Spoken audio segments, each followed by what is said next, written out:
The G7's deal to create a new global minimum corporation tax will help with regulatory clarity.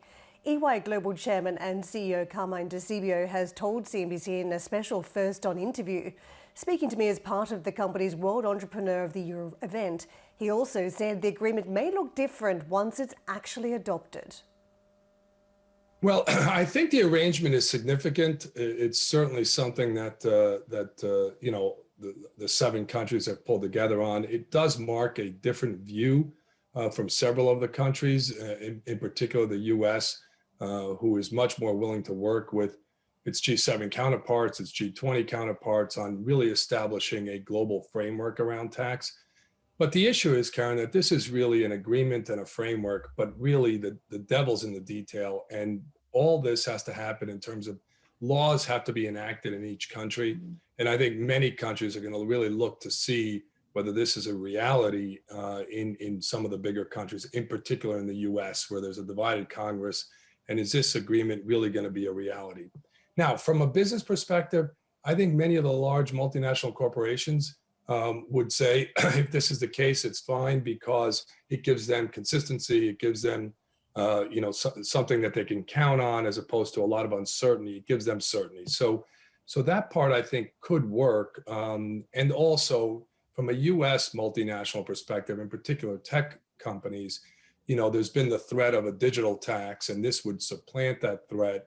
At least it's supposed to. So that would be one of the concerns that the U.S. multinationals will have, in particular the tech companies, that if this really does go into play, that the digital tax from some of the other countries will not. So there's a lot to be dealt with in the details here. I think it's actually a great step forward, and quote, it's an agreement, but for it to become reality, it's got to be enacted in each one of the countries. One of the hopes around this tax is that it could reduce complexity down the track. Do you think it will actually achieve that? And if so, what does it mean for global accountancy fees that have worked very much on the back of some of this complexity that have been required for loopholes, for instance, for many, many years? Yeah, unfortunately, I'm not sure it's going to really reduce complexity, maybe to some extent, but there will be a lot to do in terms of actually enactment, as well as then adherence to any kind of global tax policy. So from that perspective, actually, it will probably generate a lot of advisory fees, not only for us, but for all our competitors as well. This is something that I think the world is complicated.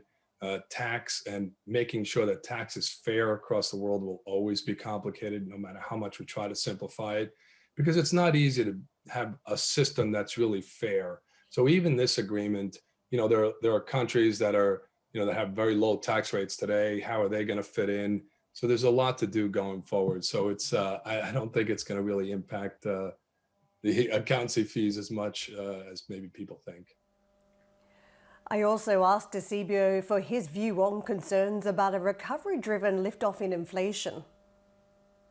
Well, that's a great question, Karen. And I have to tell you, even over the last 3 or 4 days, personally, I've become more and more concerned around inflation. And I have been talking to many clients. The pricing pressure is there.